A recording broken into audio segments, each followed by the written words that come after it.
Two apartments, same neighborhood, same rent.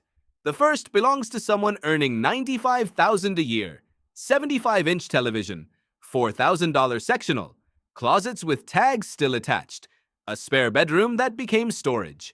This person checks their bank balance with a knot in their stomach.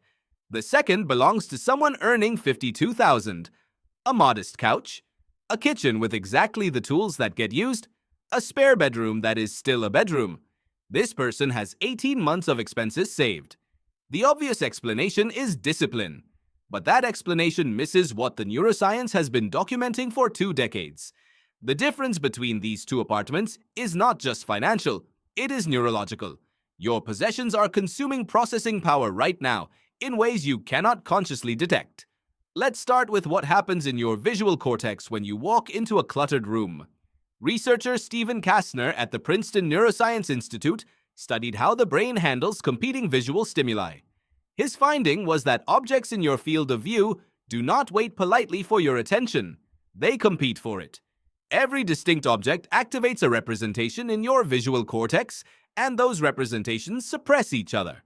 This means that in a cluttered environment, your brain is running a continuous filtering operation, suppressing dozens of irrelevant objects to maintain focus on one thing. The suppression is automatic.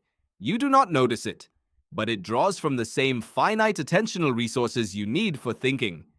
Clutter does not just look chaotic, it creates a background computation that never stops, and there is a measurable physiological cost.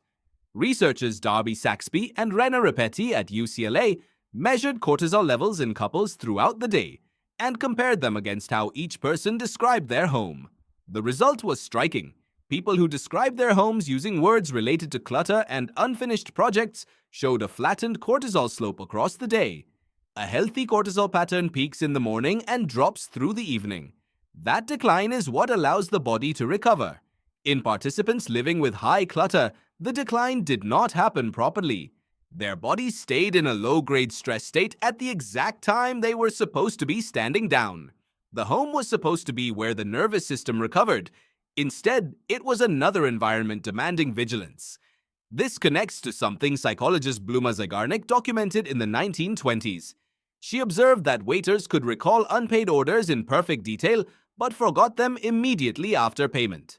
She showed experimentally that the brain holds incomplete tasks in a heightened state of accessibility and releases them only when they are finished.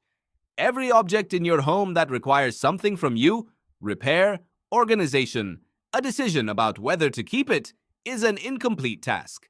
Your brain holds it open, consuming a slice of working memory until it is resolved. 50 unresolved objects means 50 open loops. You do not feel them individually. You feel them as a vague, persistent sense that there is something you should be doing. Now, here is the part that explains why the accumulation happens in the first place. Psychologist Gilbert at Harvard University studies what he calls affective forecasting, the brain's ability to predict how future events will make you feel. His central finding is that humans are systematically bad at it, and the error runs in one direction. Gilbert calls it the impact bias. We consistently overestimate both the intensity and the duration of future emotional states. Applied to purchases. When you imagine owning something, your brain generates a prediction of satisfaction that is substantially higher and longer lasting than what you will actually experience. The prediction feels accurate? It is not. And it is the prediction that drives the purchase.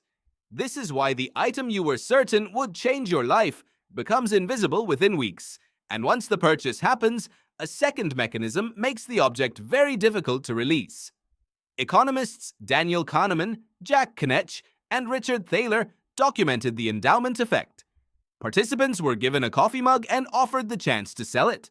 The price they demanded was roughly twice what other participants were willing to pay for the same mug. Nothing about the mug changed. What changed was ownership. Researcher Knutson at Stanford used brain imaging to study this directly. When people considered selling something they owned, the insula activated, not the reasoning centers, the brain's pain and disgust center.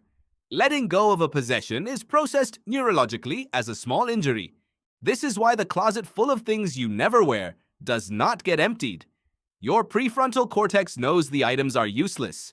Your insula registers their removal as loss. And in a competition between a rational assessment and a pain signal, the pain signal usually wins. The result is a home that accumulates in one direction only. Objects enter easily, driven by a forecasting system that overpredicts satisfaction. Objects leave with difficulty, blocked by an ownership system that overvalues whatever is already yours. The asymmetry is not a personality trait, it is architecture. So what does the research suggest? The interventions that work all target the mechanism, not the willpower. Reducing visible objects in a workspace reduces competition in the visual cortex and measurably improves performance. Closing open loops, either by resolving the item or removing it, releases the Zeigarnik effect and frees working memory. Introducing delay between impulse and purchase allows the impact bias to weaken, because the overpredicted satisfaction fades within hours if not acted upon. And the most counterintuitive one, the discomfort you feel when discarding something you do not need is not information.